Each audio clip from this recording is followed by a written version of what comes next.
guys, ntabwo kuba uri umumotari cyangwa se usanzwe utwara kategori ya A ipikipiki bigushojwe ko na kategori ya A. Nanjye ubwanjye nari mwarimu wayo, ntsindwa inshuro enye zose kandi nyigisha. Icyo kintu cyumve neza, ariko banza umve kano karo kino moto hanyuma ugane skills. Umva ariko wabura perime kwa kakariro, usabwa iki kugira ubone kategori ya A? Icyambere bisaba kuzi neza gutwara moto, ariko uzi neza ibanga ry'ikizamini, ukaba udafite akantu ko kwiyemera mu mutima wawe. Niyo mwarimu yabigukuramo ukabyumva nta kibazo.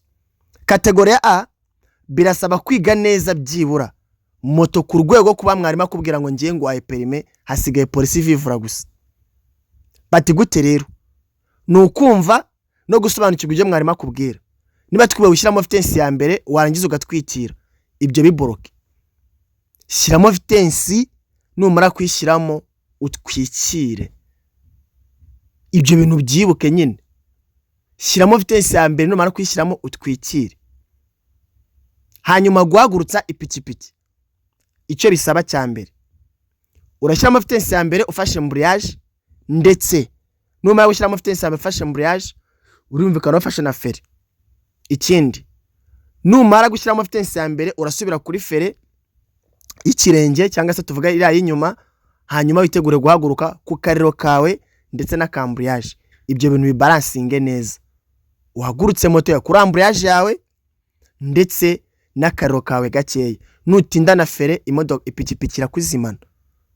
Ikindi, abantu bakunda kwibaza se ko natsinzwe inshuro nyinshi kuri kategori ya A, ni ikihe kintu nakora kugira mbone kategori ya A?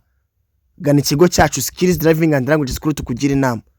Niba aratsinzwe inshuro zirenze 2 kuri kategori ya A cyangwa se kuri gakondo, usabwa kujya gukora ikizamini mu Busanza. Busanza ni ikigo cyiza kuri kategori ya A cyoroshye ubuzima, kubera ko ntago tugusaba ibintu byinshi bigoye.